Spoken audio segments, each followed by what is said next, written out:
Let's play lab.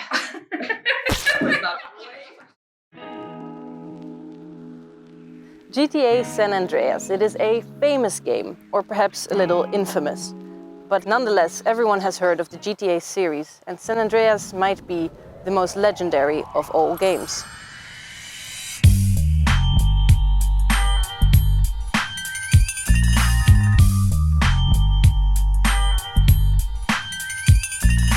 The game narrative is set in a vast open world, and you move through this world as CJ, Carl Johnson, a member of the Grove Street family gang who must protect his family from being torn apart by drug use or by the other gangs that live in the suburbs of Los Santos, the game's version of LA. In roaming the vast open world, you have numerous violent encounters with other gangs, the mafia, Chinese triads, and corrupt police officers. It is this violent utopia that set the standard for sandbox games to this day. Because guns ablaze, you create chaos without experiencing any real-life consequences. It is the ultimate playground for aggressive teens. But there's also so much more to this game. It's all about guns. Hey, sorry, bruh. You know I gotta know about mine. I know, CJ, I know. I'm just trying not to think about it, is all. I didn't even know she was hit until it was all over. Yeah, right. The game world includes fictional versions of 3 major US cities. There is Los Angeles, which is called Los Santos, San Francisco, which is called San Fierro, and Las Vegas, which they call Las Venturas. These cities form the background for the amazing narrative that GTA San Andreas brings you. This narrative is inspired by the LA riots of the early 90s, and so the historical setting is really quite accurate. The corrupt police officers and the gang wars were very present throughout the 80s and 90s, and perhaps even still today. This was daily life for the people in the suburbs of LA. They were oppressed by the government through institutionalized racism and poverty, and there was really no way out. And so gang life was really the only way for most young men in these suburbs. Why are you guys Bloods? Why are you in the gangs? Why is we in the gang? I guess because the area we grew up in, man. The journey of CJ really shows this.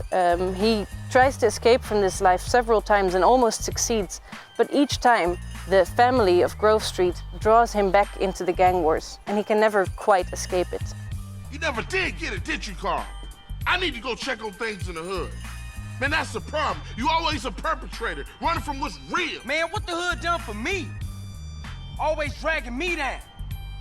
Ever since I got out the hood, shit been crack. That's everybody's dream to get out the hood. Man, you sound just like Smoke.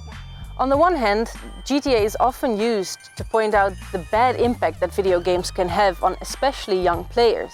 It's all about guns. The lack of consequence that they experience within a game world is known as the magic circle. This is a term coined by Johan Huizinga. It means that what happens in the game stays in the game. But in the case of GTA, the circle sometimes causes some issues. For example, the satirical side of the game isn't always recognized. The social criticism that it provides must be understood as such, and yet people seem to sometimes take the game for fact. And one can wonder if the in-game actions bleed through into real life. For example, do people realize that in real life there are consequences to your actions?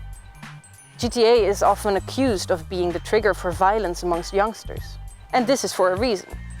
But on the other hand, CJ's struggle creates understanding and perhaps even sympathy for the gang life. While portrayed in a satirical manner, the game also makes you reflect on power structures that do exist in our world. And so it is important to be aware of the satire and social critique that the game offers. Remember, GTA San Andreas is ultimately fiction, while rooted in fact. And only when recognizing that, then the important messages the game carries become of value, and then it teaches you about the real world of the 90s and even of now.